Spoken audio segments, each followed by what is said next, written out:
Hello, good morning students. In the extra video, we are completed the chapter that is classification of elements and periodicity. ಆ ಒಂದು chapter ಒಳಗೆ important ಕ್ವಶನ್ಸನ್ನು ನಾನು ನಿಮಗೆ ಏನು ಮಾಡ್ತೀನಿ send ಮಾಡ್ತೀನಿ. ಅದೇ ರೀತಿ ನೀವೇನು ಮಾಡಿರಿ ಹಳಿ ಕ್ವಶನ್ ಪೇಪರ್ಸನ್ನು ತೊಗೊಂಡು ಅದರೊಳಗಿರುವಂಥ ಕ್ವಶನ್ಸನ್ನು ಸಾಲ್ವ್ ಮಾಡಿರಿ. ಹೌದಾ, ಅದಕ್ಕೂ ನಿಮ್ಗೆ ಏನಾದರೂ ಡೌಟ್ ಇತ್ತು, ಯಾವುದೋ ಕ್ವಶನ್ಸ್ ಬರಲಿಲ್ಲ ಅಂದರೆ ದೆನ್ ಯು ಕ್ಯಾನ್ ಆಸ್ಕ್. ಹೌದಾ, ಯಾವುದೇ ರೀತಿ ಕ್ವಶನ್ಸ್ ಬರಲಿಲ್ಲ ಅಂದರೆ ಕಾನ್ಸೆಪ್ಟ್ ಇಲ್ಲ ಅಂದರೆ ಏನು ಮಾಡಿರಿ, ಹೌದಾ, ಕಾಲ್ ಮುಖಾಂತರ ಒಂದು ಮೆಸೇಜ್ ಮುಖಾಂತರ ಕೇಳಿರಿ, ಅದು ಅದಕ್ಕೆ ಉತ್ತರವನ್ನು ನಾನು ಹೇಳ್ತೀನಿ. ಹೌದಾ, ಓಕೆ. ಇನ್ನು next chapter is your second chapter, that is atomic structure. Atomic structure, ಹೌದಾ, ಕನ್ನಡ ಒಳಗೆ ನಾವೇನು ಕೇಳ್ತೀವಿ, ಪರಮಾಣುವಿನ ರಚನೆ ಅಂತ ಕೇಳ್ತೀವಿ. ಪರಮಾಣುವಿನ ರಚನೆ, ಹೌದಾ. ಆಲ್ರೆಡಿ ನೀವು 9th ಒಳಗೆ ಏನು ಕಲ್ತಂತ ಇದು ಪರಮಾಣುವಿನ ರಚನೆ, ಹೌದಾ. ಎಲೆಕ್ಟ್ರಾನ್ಸು, ಪ್ರೋಟಾನ್ಸು, ನ್ಯೂಟ್ರಾನ್ಸು, ಯಾವ ಚಾರ್ಜ್ ಇರ್ತದೆ, ಹೌದಾ. ಆಮೇಲೆ ಎಲೆಕ್ಟ್ರಾನ್ಸ್ ಎಲ್ಲಿರ್ತದೆ, ನ್ಯೂಟ್ರಾನ್ ಎಲ್ಲಿರ್ತದೆ, ಹೌದಾ. ಇದ್ರ ಬಗ್ಗೆ ನಾವೇನು ಮಾಡ್ತೀವಿ, ಇದೇ ಚಾಪ್ಟರ್ ಒಂದು ಸ್ವಲ್ಪ ಎಕ್ಸ್ಟ್ರಾ ಕಲಿತೀವಿ ಅಷ್ಟೇ. ಹೌದಾ, ಬೇಕಾದ್ರೆ ಇವತ್ತು ನೀವೇನು ಮಾಡಿರಿ 9th ಸ್ಟ್ಯಾಂಡರ್ಡ್ ಬುಕ್ಸ್ ಇತ್ತು ಅಂದ್ರೆ ಹೌದಾ, ಸೈನ್ಸಿದ್ದು, ಹೌದಾ, ಇಲ್ಲಾಗಿತ್ತಂದ್ರೂ ಬೇರೆದವ್ರ ಕಡೆ ತೊಗೊಂಡು ರೆಫರ್ ಮಾಡಿರಿ.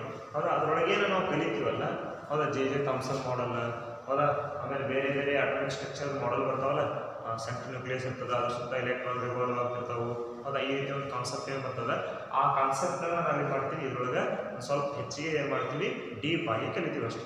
ಹೌದಾ, ಅದಕ್ಕೆ ಈ ಚಾಪ್ಟರನ್ನು ಓದೋಕ್ಕಿಂತ ಮುಂಚೆ 9th ಒಳಗೆ ನಿಮ್ದು ಏನು ಬೇಸಿಕ್ ಅದಲ್ಲ ಅದನ್ನ ಒಂದು ಸಲ ಏನು ಮಾಡಿರಿ, ಹೌದಾ, ತಿಳ್ಕೊಡ್ರಿ, ಒಂದು ಸಲ ಓದ್ರಿ, ಆಮೇಲೆ ಏನು ಮಾಡಿರಿ ಈ ವಿಡಿಯೋಸನ್ನು ನೋಡಿರಿ, ಗುರುತಾಗ್ತದೆ. ಹೌದಾ, then first one the atom. ಅದು ಅಟಮ್ ಅಂದರೆ ಗುರ್ತದ, ಹೌದಾ. ಈಗ ಆಲ್ರೆಡಿ ಅಟಮ್ಸ್ ಬಗ್ಗೆ ಕಲ್ತೀರಿ. ಫಸ್ಟ್ ಚಾಪ್ಟರ್ ಒಳಗೆ ಏನು ಮಾಡತ್ರಿ ಕಲಿಯಾತ್ರಿ, ಇದರೊಳಗೆ ಮ್ಯಾಟರ್ ಅವೆಲ್ಲ ಕಲಿಯಾತಿರಲ್ಲ. ಇದು next that is introduction part. ಹೌದಾ, before the atom we considered, ಹೌದಾ, ಇದು ಡಾಲ್ಟನ್ಸ್ ಅಟೋಮಿಕ್ ಥಿಯರಿಗಿಂತ ಹಿಂದುಗಡೆ, ಹೌದಾ, the atom can be considered as it is indivisible. Indivisible, ಹೌದಾ. ಯಾವುದನ್ನ, ಹೌದಾ, ನಾವು ವಸ್ತುವನ್ನು ತಗೊಂಡು, ಹೌದಾ, ಆ ವಸ್ತುವನ್ನು ಕಟ್ ಮಾಡ್ಕೊಂತ ಹೋದಾಗ, ಹೌದಾ, ಲಾರ್ಜ್ ಟೈಮ್ ನಾವು ಕಟ್ ಮಾಡ್ಕೊಂತ ಹೋದಾಗ ಲಾಸ್ಟ್ ನಮಗೆ ಇದನ್ನು ಡಿವಿಷನ್ ಮಾಡಕ್ಕೆ ಬರೋಲ್ಲ, ಇದನ್ನು ಡಿವಿಜಿಬಲ್ ಇಲ್ಲ, ಹೌದಾ, ಅಂಥ ಒಂದೇನೋ ಪಾರ್ಟಿಕಲ್ ಉಳಿತದ, ಆ ಪಾರ್ಟಿಕಲ್ಗೆ ನಾವೇನು ಕರೆದೀವಿ, ಅಟಮ್ ಅಂತ ಕರೀತೀವಿ. ಹೌದಾ, ಅಟಮ್ ಅಂದ್ರೆ ದ ಇನ್ಡಿವಿಜಿಬಲ್ ಪಾರ್ಟಿಕಲ್.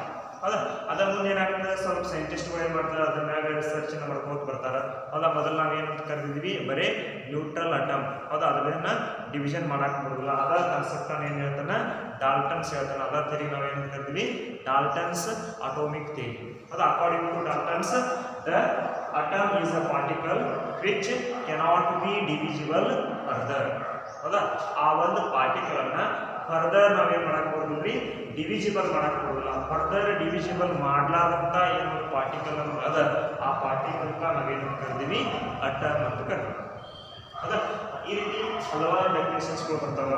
ಹೌದಾ, ಅಟಮ್ ಅಂದರೆ ಏನಂತ ನಮ್ಮ ಪ್ರಕಾರ ನ್ಯೂಟ್ರಲ್ ಅದ, ಹೌದಾ, ಅದರೊಳಗೆ ಯಾವುದೇ ರೀತಿ ಪ್ರೋಟಾನ್ಸ್ ಇಲ್ಲ, ನ್ಯೂಟ್ರಾನ್ಸ್ ಇಲ್ಲ, ಅಥವಾ ಯಾವುದೇ ರೀತಿ ಪಾರ್ಟಿಕಲ್ಸ್ ಇಲ್ಲ, ಯಾವುದೇ ರೀತಿ ಚಾರ್ಜ್ ಇಲ್ಲ. ಹೌದಾ, ಅದಕ್ಕೆ ಏನದು ಒಂದು ನ್ಯೂಟ್ರಲ್ ಪಾರ್ಟಿಕಲ್ ಅದ. ಆ ನ್ಯೂಟ್ರಲ್ ಪಾರ್ಟಿಕಲ್ಗೆ ನಾವೇನಂತ ಕರಿತೀವಿ, ಅಟಮ್ ಅಂತ ಕರಿತೀವಿ. ಹೌದಾ, but later after that there are so many researches are going on the atoms. If the atom is neutral, then it will not combine with the other atoms. ಹೌದಾ, ಈಗ ನಾವು ಹೈಡ್ರೋಜನ್ ಅಟಮ್ ತಗೋಬೇಕು. ಈ hydrogen atom neutral ಅದ, ಇದ್ರ ಮ್ಯಾಗ ಯಾವುದೇ ರೀತಿ ಚಾರ್ಜ್ ಇಲ್ಲ. ಚಾರ್ಜ್ ಇಲ್ಲ ಅಂದರೆ ಇವೆರಡು ಏನಾಗಬಾರ್ದ್ರಿ, ಏನಾಗಬಾರ್ದು, ಬಾಂಡ್ ಆಗಬಾರ್ದು ಅಥವಾ ಬೈಂಡ್ ಆಗಬಾರ್ದು.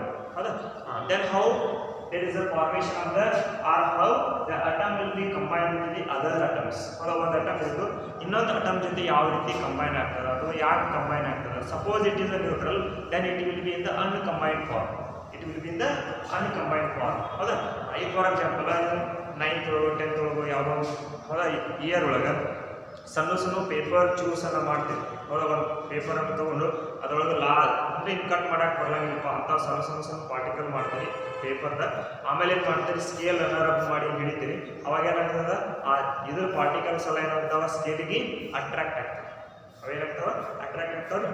Therefore then after the researches, then scientists remember the scientist will told that the atom, it is not a neutral. It is not a neutral. It is containing the some charged particle in that. Atom is the indivisible, but the atom will also having the divisible. The atom can be divisible. The atom will having the some subatomic particles. ಹೌದಾ, ಅದರೊಳಗೆ ಏನದಾವ some subatomic particles ಅದಾವ ಅಂತ ಹೇಳಿ ನಮ್ಗೆ ಏನು ಮಾಡ್ತಾರೆ some scientist, ಹೌದಾ, ಅದ್ರ ಬಗ್ಗೆ ಸೈಂಟಿಸ್ಟು ಸ್ಟಡಿ ಮಾಡ್ಕೊಂಡು ಹೋದಾಗ ಅದರೊಳಗೆ ಫಸ್ಟ್ನೇ ಸೈಂಟಿಸ್ಟ್ ಬರ್ತಾನ. The scientist name is J Thomson. The scientist name is J Thomson. ಹೌದಾ, ಜೆ ಥಾಮ್ಸನ್ ಅನ್ನುವಂಥ ಒಬ್ಬ ಸೈಂಟಿಸ್ಟ್ ಏನು ಮಾಡ್ತಾನೆ, then first he discovered the first subatomic particle in the atom. Atom ಒಳಗೆ subatomic particles ಅದಾವ. ಅವು ಯಾವ ಚಾರ್ಜ್ ಇರೋದು ಎಲ್ಲೋ ಅನ್ನೋದನ್ನ ನಮ್ಗೆ ಗೊತ್ತಿಲ್ಲ. ಅದ ಫಸ್ಟ್ ಏನು ಮಾಡ್ತಾನೆ ಜೆ ಥಾಮ್ಸನ್ ಅಂತವನು ಒಂದು ಎಲೆಕ್ಟ್ರಿಕಲ್ ಚಾರ್ಜಸ್ ಅಥವಾ ಎಲೆಕ್ಟ್ರೋಕೆಮಿಸ್ಟ್ರಿ ಒಳಗಿಂದ ಪ್ರಿನ್ಸಿಪಲ್ಸ್ ಅನ್ನ ಯೂಸ್ ಮಾಡಿಕೊಂಡು then he derived the or he discovered the first subatomic particle. ಹೌದಾ, ಇದಕ್ಕೆ ನಾವೇನು ಕರಿತೀವಿ ಡಿಸ್ಚಾರ್ಜ್ ಚೇಂಬರ್ ಅಥವಾ ಡಿಸ್ಚಾರ್ಜ್ ಇದು ಯೂನಿಟ್ ಅಂತ ಕರಿತೀವಿ. ಹೌದಾ, ಇದು ಒಂದು ಏನಂದ್ರೆ ಗ್ಲಾಸ್ ಎನ್ಕ್ಲೋಸ್ಡ್. ಹೌದಾ, ಗ್ಲಾಸ್ ಏನಂದ್ರೆ ಹೌದಾ ಗ್ಲಾಸ್ ಇಂದ ಕ್ಲೋಸ್ ಅಥವಾ ಎನ್ಕ್ಲೋಸ್ ಅಂತ ಒಂದು ಟ್ಯೂಬ್ ಅದ. ಇದು ಗ್ಲಾಸ್ ಟ್ಯೂಬ್. ಹೌದಾ, ಈಗ ನಾನು ತೋರಿಸ್ತಿಲ್ಲ, it is a glass tube. ಹೌದಾ, ಈ ಗ್ಲಾಸ್ ಟ್ಯೂಬ್ ಒಳಗೆ ನಾವೇನ್ ಮಾಡ್ತೀವಿ, ಒಂದು ಕ್ಯಾಥೋಡ್ ಇನ್ನೊಂದು ಆನೋಡ್. ಹೌದಾ, ಒಂದು ನೆಗೆಟಿವ್ಲಿ ಚಾರ್ಜ್ಡ್ ಎಲೆಕ್ಟ್ರೋಡ್ ಇನ್ನೊಂದು ಪಾಸಿಟಿವ್ಲಿ ಚಾರ್ಜ್ಡ್ ಎಲೆಕ್ಟ್ರೋಡ್ ಅನ್ನ ಇಡ್ತೀವಿ. ಹೌದಾ, ಯೂಶುವಲಿ ನೆಗೆಟಿವ್ಲಿ ಚಾರ್ಜ್ ಇತ್ತು ಅಂದ್ರೆ ಅದಕ್ಕೆ ಎನೋಡ್ ಅಂತ ಕರಿತೀವಿ, ಪಾಸಿಟಿವ್ಲಿ ಚಾರ್ಜ್ ಇರ್ತದೆ ಅದಕ್ಕೆ ನಾವು ಏನಂತ ಕರಿತೀವಿ ಕ್ಯಾಥೋಡ್ ಅಂತ ಕರಿತೀವಿ. ಬಟ್ ಇಲ್ಲ ಎಲೆಕ್ಟ್ರೋಕೆಮಿಸ್ಟ್ರಿ ಒಳಗೆ ಏನಾಗ್ತದೆ ಉಲ್ಟಾ ಆಗ್ತದೆ. ಹೌದಾ, ಕೆಥೋಡ್ಗೆ ಎನೋಡ್ ಅಂತೀವಿ, ಎನೋಡ್ಗೆ ಕ್ಯಾಥೋಡ್ ಅಂತೀವಿ. ಅಂತ ಇವ್ರ ಪ್ರಕಾರ ಏನದ ಇಲ್ಲಿ ನೆಗೆಟಿವ್ ಚಾರ್ಜ್ ಅದ. ಹೌದಾ, ಯಾಕಂದ್ರೆ ಇದ್ರಾಗ ಎಲೆಕ್ಟ್ರಾನ್ಸ್ ಉಳಿದಿರ್ತಾವ. ಹೌದಾ, ಅದು ಆಕ್ಸಿಡೇಷನ್ ಮತ್ತು ರಿಡಕ್ಷನ್ ಮೆಥಡ್ ಒಳಗೆ ನಿಮ್ಗೆ ರೆಡಾಕ್ಸ್ ರಿಯಾಕ್ಷನ್ ಬರ್ತದೆ. ಅದರೊಳಗೆ ಮತ್ತೆ ಡೀಟೇಲ್ ಆಗಿ ಇರೋದಂತ ಆಕ್ಸಿಡೇಷನ್ ರಿಡಕ್ಷನ್ ನಿಮ್ಗೆ ಗೊತ್ತಿಲ್ಲ, ತಿಳಿದಿಲ್ಲ. ಹೌದಾ, ಈಗ ಇಷ್ಟ ತಿಳ್ಕೊರಿ, ನೆಗೆಟಿವ್ಲಿ ಚಾರ್ಜ್ ಎಲೆಕ್ಟ್ರೋಡ್ ಒಂದ್ ಕಡೆ, ಪಾಸಿಟಿವ್ಲಿ ಚಾರ್ಜ್ ಎಲೆಕ್ಟ್ರೋಡ್ ಒಂದ್ ಕಡೆ ನಾವು ಏನು ಮಾಡ್ತೀವಿ ಈ ಗ್ಲಾಸ್ ಕೇಸ್ ಒಳಗೆ ಟಿಪ್ ಮಾಡ್ತೀವಿ. ಗ್ಲಾಸ್ ಕೇಸ್ ಒಳಗೆ ಒಂದ್ ಸೈಡ್ ನೆಗೆಟಿವ್ಲಿ ಚಾರ್ಜ್ ಎಲೆಕ್ಟ್ರೋಡ್, ಇನ್ನೊಂದು ಸೈಡ್ ಪಾಸಿಟಿವ್ಲಿ ಚಾರ್ಜ್ ಎಲೆಕ್ಟ್ರೋಡ್ ಅನ್ನ ಇಡ್ತೀವಿ. ಹೌದಾ, ಏನೇನು ಮಾಡ್ತೀವಿ ನಾವು ಇದರೊಳಗೆ ಒಂದು ಹೈ ಪ್ರೆಷರ್, ಹೌದಾ, ಒಂದು ಇದು ಲೋ ಪ್ರೆಷರ್ ಗ್ಯಾಸ್ ಇದರೊಳಗೆ ಏನು ಮಾಡ್ತೀವಿ, ಹೌದಾ, ತುಂಬ್ತೀವಿ. ಯಾವುದೋ ಒಂದು ಹೈಡ್ರೋಜನ್ ಯಾವುದೋ ಒಂದು ಗ್ಯಾಸ್ ಅಂತ ತುಂಬ್ತೀವಿ. ಹೌದಾ, ಆಮೇಲೆ ಅದರೊಳಗೆ ಈ ಪ್ರೆಷರ್ ಅನ್ನ ಇನ್ಕ್ರೀಸ್ ಮತ್ತು ಡಿಕ್ರೀಸ್ ಮಾಡಬೇಕು. ಪ್ರೆಷರ್ ಹೈ ಅಥವಾ ಲೋ ಮಾಡಕ್ಕೆ ನಾವು ಏನು ಮಾಡ್ತೀವಿ, ಒಂದು ವ್ಯಾಕ್ಯೂಮ್ ಪಂಪ್ ಇರ್ತದೆ. ಹೌದಾ, ಈ ವ್ಯಾಕ್ಯೂಮ್ ಪಂಪ್ನಿಂದ ನಾವೇನು ಮಾಡ್ತೀವಿ ಇದರ ಲೋ ಪ್ರೆಷರ್ ಅನ್ನ, ಹೌದಾ, ನಾವೇನು ಮಾಡ್ತೀವಿ ಮೇಂಟೈನ್ ಮಾಡ್ತೀವಿ. then we are applying the some low temperature. ಹೌದಾ, ಒಂದು ಲೋ ಟೆಂಪರೇಚರು ಆಮೇಲೆ ಒಂದು ಲೋ ಪ್ರೆಷರ್ ಒಳಗೆ ಆ ಗ್ಲಾಸ್ ಟ್ಯೂಬ್ ಒಳಗೆ ನಾವೇನು ಮಾಡ್ತೀವಿ ಒಂದು ಗ್ಯಾಸ್ ಅನ್ನ ಫಿಲ್ ಮಾಡ್ತೀವಿ. then we are adding one end with the one electrode, then another one end with the another electrode. One is cathode, then another one is anode. ಹೌದಾ, then you have to supply the energy, that is in the form of current. That is in the form of current. When you are applying the large amount of we are applying the high voltage of current. ಇದು source of high voltage. ಈ battery ಇಂದ ಇದಕ್ಕೆ ಏನಾದರೂ current high voltage current ಅನ್ನು pass ಮಾಡಿದ್ರೆ ಅವಾಗ ಏನಾಗ್ತದೆ, the atoms will get heated. The atoms will get heated. Then they produce they produce the some particles. some charged particle ಅನ್ನು ಏನು ಮಾಡ್ತದೆ, ಇದು ಪ್ರೊಡ್ಯೂಸ್ ಮಾಡಕ್ಕೆ ಸ್ಟಾರ್ಟ್ ಮಾಡ್ತದೆ. ಹೌದಾ, some charged particles will be producing in this tube. ಹೌದಾ, ಈಗ ನಾವೇನು ಮಾಡಿದ್ವಿ ಒಂದು ಗ್ಯಾಸ್ ಅನ್ನ ಫಿಲ್ ಮಾಡಿದ್ವಿ, ಅದಕ್ಕೆ ಎರಡು ಎಲೆಕ್ಟ್ರೋಡ್ ಅನ್ನ ಇಟ್ಟಿವಿ, ಅದಕ್ಕೆ ಹೈ ವೋಲ್ಟೇಜ್ ಕರೆಂಟ್ ಅನ್ನ ಪಾಸ್ ಮಾಡಿದಾಗ the atoms will get emitting the some rays ಅಥವಾ some charged particles. ಹೌದಾ, ಸಪೋಸ್ ಅವರ್ ಹೌದಾ ನಮ್ದು ಏನದ ಅಂದ್ರೆ ಒಂದು ಸಿಸ್ಟಮ್ ಅದ ಎಲೆಕ್ಟ್ರೋಕೆಮಿಸ್ಟ್ರಿ ಒಳಗೆ positive negative negative positive positive positive negative negative. ಹೌದಾ, usually opposite charges are attract each other, then same charges are always repelling each other. The same charges are repel each other, then opposite charges are attract each other. Positive negative ಅಥವಾ negative positive ಏನು ಮಾಡ್ತದೆ attract ಆಗ್ತದೆ. negative negative ಅಥವಾ positive positive ಏನು ಅಂದ್ರೆ they will be undergo repulsion. ಹೌದಾ? when electric discharge is passed, ಅದು electricity pass ಮಾಡೋದು, ಅದಕ್ಕೆ ನಾವು electric discharge ಅಂತ ಹೇಳ್ತೀವಿ. when electric discharge is passed, then there is a emitting of some stream of highly charged particles. ಅದು ಒಂದು stream of ಏನು ಮಾಡ್ತದೆ ಚಾರ್ಜ್ಡ್ ಪಾರ್ಟಿಕಲ್ ಏನಾಗ್ತದೆ ಎಮಿಟ್ ಆಗಕ್ಕೆ ಸ್ಟಾರ್ಟ್ ಮಾಡ್ತದೆ. ಅದು ಎಮಿಟ್ ಆಗಿ ಯಾವ ಕಡೆ ಮೂವ್ ಆಗತ್ತದ ಅನ್ನೋದು ನಮ್ಗೆ ಗೊತ್ತಾಗೋದಿಲ್ಲ. ಅದಕ್ಕೆ ನಾವು ಏನು ಮಾಡ್ತದೆ ಇಲ್ಲೊಂದು ಸ್ಮಾಲ್ ಹೋಲ್ ಅನ್ನು ಮಾಡ್ತೀವಿ. ಈ make one small hole at the anode, then this is covered by the and this is covered by the some fluorescent or phosphorescent material. Fluoro or phosphorescent material means the color inducing particle ಅಥವಾ color inducing material. ಆ color inducing material ಇಂದ ಈ glass case ಏನು ಮಾಡ್ತಾನೆ extend ಮಾಡ್ತಾನೆ. ಮತ್ತೊಂದು tube ಇದು extend ಮಾಡಿ ಅದು ಯಾವ ಕಡೆ ಮೂವ್ ಆಗತ್ತದ ಪಾರ್ಟಿಕಲ್ ಈ ಕಡೆ ಬರುತ್ತದೋ ಈ ಕಡೆ ಹೊರಟಾವು ಅದು ನಮ್ಗೆ ಗೊತ್ತಾಗಬೇಕು.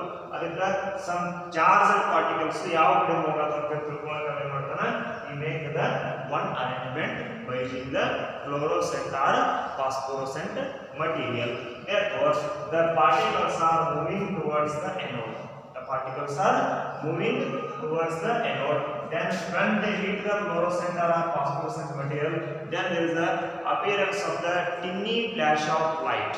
There is appearance of the tiny flash of light when the particles will moving towards the anode. Therefore, that moving particles are having the charge. ಹೌದಾ? Suppose the negative charge ಇತ್ತಂದ್ರೆ ಪಾಸಿಟಿವ್ ಕಡೆ ಹೋಗ್ತದೆ, ಪಾಸಿಟಿವ್ ಇತ್ತಂದ್ರೆ negative ಕಡೆ ಹೋಗ್ತದೆ. ಅಲ್ಲಿ ಈಗ ಏನು ಹೊಂಟಂದ್ರೆ ಈಗೆಲ್ಲ ಪಾರ್ಟಿಕಲ್ಸ್ ಎಕಡೆ ಹೊಂಟಾವ ಪಾಸಿಟಿವ್ ಎಲ್ಲಿ ಹೊಂಟಂದ್ರೆ ಎನೋಡ್ ಕಡೆ ಹೊಂಟಾವ. Therefore, that emitting particles are negatively charged. Negatively charged. Therefore, that negatively charged particles we name it as the electron. ಅದಕ್ಕೆ ನಾವು ಏನಂತೀವಿ ಎಲೆಕ್ಟ್ರಾನ್ ಅಂತ ಕರೀತಾರೆ. ಹೌದಾ? ಇದು ಸಿಂಪಲ್ ಅದ, ಏನಿಲ್ಲ. ಒಂದು ಗ್ಲಾಸ್ ಟ್ಯೂಬ್ ಅನ್ನು ತಗೊಂಡು ಅದರೊಳಗೆ low pressure and low temperature ಒಳಗೆ ನಾವು ಏನು ಮಾಡ್ತೀವಿ ಒಂದು ಗ್ಯಾಸ್ ಅನ್ನ ಫಿಲ್ ಮಾಡ್ತೀವಿ. Then one end will be ಹೌದಾ covered with the negatively charge electrode and another will be covered with the positively charge. ಅಂದರೆ ಇದಕ್ಕೊಂದು ಇದಕ್ಕೊಂದು ನಾವು ಏನು ಮಾಡ್ತೀವಿ ಎಲೆಕ್ಟ್ರೋಡ್ ಇಡ್ತೀವಿ. Then electric discharge will be pass. Electric discharge ಅನ್ನು ಪಾಸ್ ಮಾಡ್ತೀವಿ. ಎಲೆಕ್ಟ್ರಿಕ್ ಡಿಸ್ಚಾರ್ಜ್ ಅನ್ನು ಪಾಸ್ ಮಾಡಿದಾಗ ಅದು ಅಲ್ಲೇನಾಗ್ತದೆ some negatively charge particles are moving towards the anode. ಹೌದಾ? They are moving from cathode to the anode. Cathode ಇಂದ anode ಕಡೆ move ಆಗತ್ತವ. ಏನು ಮೂವ್ ಆಗತ್ತಲ್ಲ ಕ್ಯಾಥೋಡ್ ಇಂದ ಎನೋಡ್ ಕಡೆ ಆ ಮೂವ್ ಆಗುವಂತ ಪಾರ್ಟಿಕಲ್ಸ್ ಅವ ಏನಂತಾರದ ಯಾವ ಚಾರ್ಜ್ ಅದ ನೆಗೆಟಿವ್ ಅದ. ಅದಕ್ಕೆ ಅವ ನೆಗೆಟಿವ್ಲಿ ಚಾರ್ಜ್ ಪಾರ್ಟಿಕಲ್ ಅನ್ನ ಎಲೆಕ್ಟ್ರಾನ್ಸ್ ಅಂತ ಕರೀತಾರೆ. ಹೌದಾ? The J.J. Thomson first he discovered the electron by using the electric discharge tube. Electric discharge tube, it is the glass tube. The two ends are dipped with the are coated with the two electrodes. One is anode, then another end will be cathode. These two cathodes will be connected with the source of high voltage through the wires. When electric discharge is passed through the gas, or when electric discharge is passed, then the gaseous atoms will emitting the some particles. That stream of negatively charged particles will move towards the anode. Therefore, that negatively charged particles is named as the electron. ಆ negatively charge particles ನಾವು ಏನಂತ naming ಮಾಡಿದ್ವಿ electrons ಅಂತ naming ಮಾಡಿದ್ವಿ. ಹೌದಾ? ಅದನ್ನ ನಾವೇನ್ ಮಾಡ್ತೀವಿ ಈಗ ಎಲೆಕ್ಟ್ರಾನ್ಸ್ ಅಂತ ಹೇಳಿ ತಗೋತೀವಿ. Then whatever the rays, whatever the negatively charge stream, ಹೌದಾ negatively charge particle stream will be form. That stream we call it as the cathode rays. ಅವಕ್ಕೆ ನಾವು ಏನು ಕರಿತೀವಿ ಕ್ಯಾಥೋಡ್ ರೇಸ್ ಅಂತ ಕರಿತೀವಿ. ಹೌದಾ? So whatever the stream of charged particle will be emitted from the gaseous atom, that stream of charged particles will told that or we say that that is the cathode rays. Therefore, what are the characteristics of the cathode rays? So the cathode rays anna tಗೊಂಡಾಗ cathode rays the characteristics ಏನದ? that is the second one, characteristics of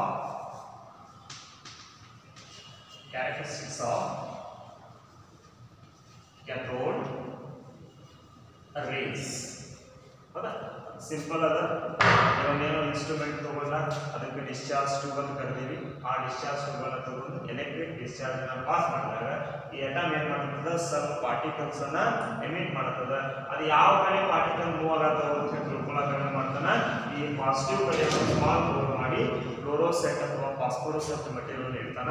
ಅವಾಗ ಇವೆಲ್ಲ race ಇರೋದ್ರಿಂದ pass ಆಗಿ ಇಲ್ಲಿ observe ಆಗ್ತದೆ. ಅದು ಈಗ observe ಆಗ್ತದೆ. ಅದಕ್ಕೆ ಎಂಥವೋ ಒಂದು ಸಮ್ ಚಾರ್ಜ್ ಇರುವಂಥ ಪಾರ್ಟಿಕಲ್ಸ್ ಇಲ್ಲಿ ಏನಾಗತ್ತದ, ಎಮಿಟ್ ಆಗತ್ತದ. ಆ ಎಮಿಟ್ ಆಗುವಂಥ ಸ್ಟ್ರೀಮ್ ಆಫ್ ಚಾರ್ಜ್ ಪಾರ್ಟಿಕಲ್ ಯಾವ ಕಡೆ ಹೋಗತ್ತವ, ಕೆಥೋಡ್ ಇಂದ ಎನೋಡ್ ಕಡೆ ಹೋಗತ್ತವ. ಆ ಕೆಥೋಡ್ ಇಂದ ಎನೋಡ್ ಕಡೆ ಹೋಗತ್ತಂದ್ರೆ ಅವ ಚಾರ್ಜ್ ಅದಾವ, ನೆಗೆಟಿವ್ ಅದಾವ. ಆ ನೆಗೆಟಿವ್ ಚಾರ್ಜ್ ನಾವು ಏನಂತಾರದ, ಎಲೆಕ್ಟ್ರಾನ್ ಅಂತಾರ. ಈ ರೀತಿ ಏನು ರೇಸ್ ಎಮಿಟ್ ಆಗತ್ತಲ್ಲ, ನೆಗೆಟಿವ್ಲಿ ಚಾರ್ಜ್ ಸ್ಟ್ರೀಮ್ ಇರೋದಲ್ಲ, ಅದಕ್ಕೆ ಕೆಥೋಡ್ ರೇಸ್ ಅಂತ ಹೌದಾ. ಇದರೊಳಗೆ ಸಮ್ ಕ್ಯಾರೆಕ್ಟರಿಸ್ಟಿಕ್ಸ್ ಅನ್ನ ತಗೊಂಡಾಗ they are travel from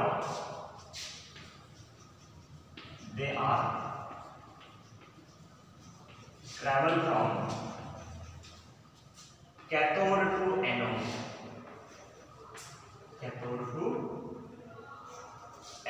ಹೌದಾ. ಫಸ್ಟ್ ಕ್ಯಾರೆಕ್ಟರಿಸ್ಟಿಕ್ಸ್ ಅನ್ನ ಅಥವಾ ಲಕ್ಷಣವನ್ನ ಏನ್ ಹೇಳ್ಬೋದು, ಹೌದಾ. ಎಲೆಕ್ಟ್ರಾನ್ಸ್ ಅಥವಾ ಕೆಥೋಡ್ ರೇಸ್ ಅನ್ನ ತಗೊಂಡಾಗ ಏನು ನೆಗೆಟಿವ್ಲಿ ಚಾರ್ಜ್ ಪಾರ್ಟಿಕಲ್ ಅದಲ್ಲ, ಆ ಪಾರ್ಟಿಕಲ್ ಹೌದಾ ರೇಸ್ ಅನ್ನ ಅಥವಾ ಪಾರ್ಟಿಕಲ್ಸ್ ಸ್ಟ್ರೀಮ್ ಅನ್ನು ತಗೊಂಡಾಗ ಯಾವ ರೀತಿ ಕ್ಯಾರೆಕ್ಟರಿಸ್ಟಿಕ್ಸ್ ಅನ್ನ ನಾವು ಅಬ್ಸರ್ವ್ ಮಾಡತ್ತೀವಿ, ಯಾವ ರೀತಿ ಗುಣಲಕ್ಷಣಗಳು ಅದಾವ ಅಂತ ನೋಡಿದಾಗ ಒಂದೇದು ಏನದಂದ್ರೆ they will be travel from cathode to the anode. ಅದ ನಿಮ್ಗೆ ಗೊತ್ತದ, ಕ್ಯಾಥೋಡ್ ಇಂದ ಎನೋಡ್ ಕಡೆ ಹೋಗ್ತದೆ. ಹೌದಾ. therefore they are negatively charged. ಹೌದಾ. ಎರಡನೇದು ಏನಂದ್ರೆ cathode rays are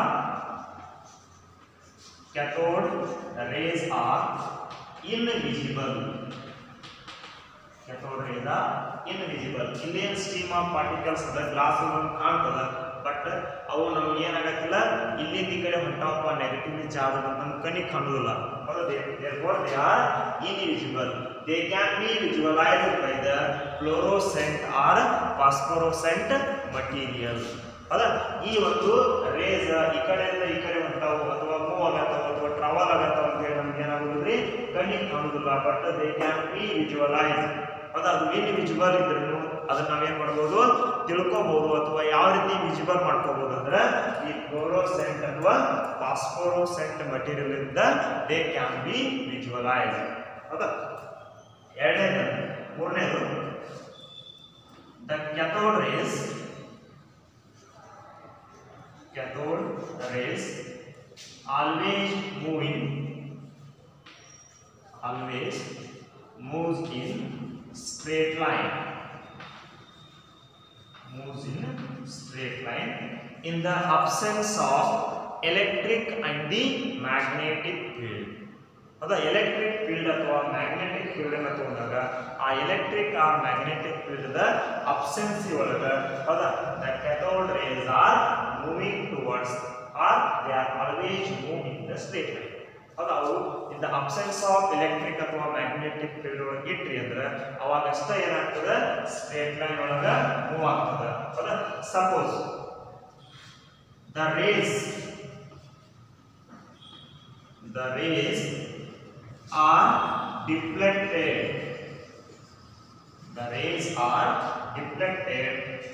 In the presence of electric field or magnetic field.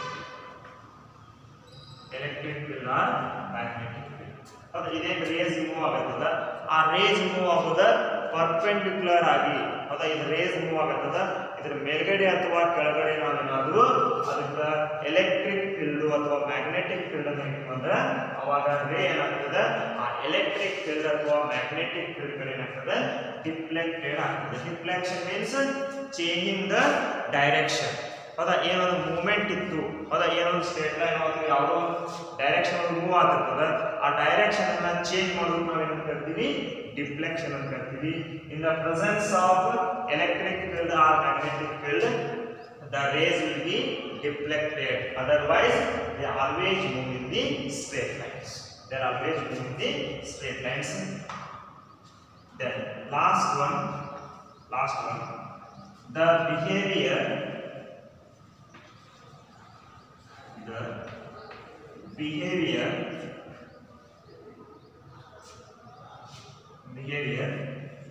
and properties. The behavior and properties of the rays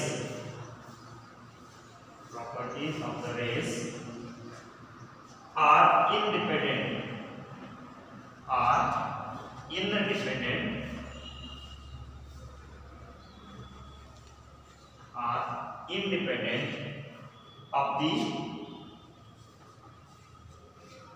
of the nature of material.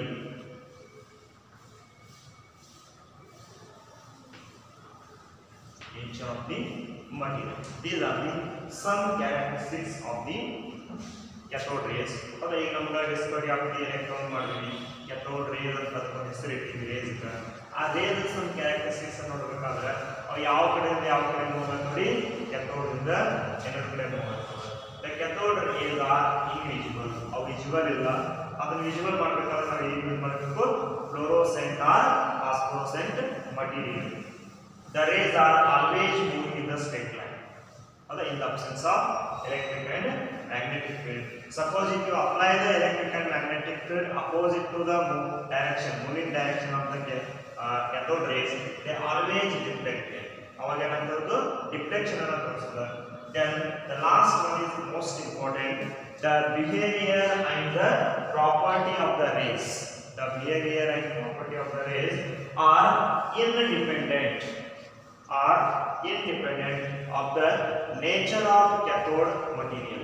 ನಾವು ಏನು material ಅನ್ನು ತಗೊಂಡಿವಿ, ಆ material ಅನ್ನ change ಮಾಡಿದ್ರೆ ಈ cathode rays ದ ಪ್ರಾಪರ್ಟಿ ಏನಾಗೋದಿಲ್ಲ, change ಆಗೋದಿಲ್ಲ. Suppose first time I take the hydrogen gas, ಹೌದಾ, second I take the another gas. Suppose hydrogen ಬಿಡ್ರಿ, ಮೊದಲ ಎ ಗ್ಯಾಸ್ ಅನ್ನ ತಗೊಂಡು ಆಮೇಲೆ ಎರಡನೇ ಸಲ ತಗೊಂಡು ಬಿ ಗ್ಯಾಸ್ ಅನ್ನ ತಗೊಂಡು ಅದನ್ನ ವೋಲ್ಟೇಜ್ ಅನ್ನ ಕೊಟ್ಟಿದ್ರೆ ಈ ಎ ಗ್ಯಾಸ್ ಅನ್ನ ತಗೊಳ್ಳಿ ಅಥವಾ B gas, any gas you have to take the behaviour and nature of the rays. ಹೌದಾ, ಅದರ ಬಿಹೇವಿಯರ್ ಮತ್ತು property of the cathode rays cannot be changed. Therefore it is independent on the nature of the material. ಹೌದಾ, ಈಗ ನೋಡ್ರಿ, ಒಂದು glass ಅನ್ನು ತಗೊಂಡು ಅದರೊಳಗೆ ಶುಗರ್ ಅನ್ನು ಆ್ಯಡ್ ಮಾಡಿದ್ರೆ ಸ್ವೀಟ್ ಆಗ್ತದೆ. ಹೌದಾ, ಮತ್ತೊಂದು ಗ್ಲಾಸ್ ಅನ್ನು ತಗೊಂಡು ಅದರೊಳಗೆ ಸಾಲ್ಟ್ ಅನ್ನು ಆ್ಯಡ್ ಮಾಡಿದ್ರೆ ಸಾಲ್ಟ್ ಆಗ್ತದೆ. ಹೌದಾ, ಅದೇ ರೀತಿ ಅಲ್ಲಿ ನಾವೇನು ಮಾಡ್ತೀವಿ, ಮಟೀರಿಯಲ್ ಅನ್ನ ಚೇಂಜ್ ಮಾಡ್ತೀವಿ.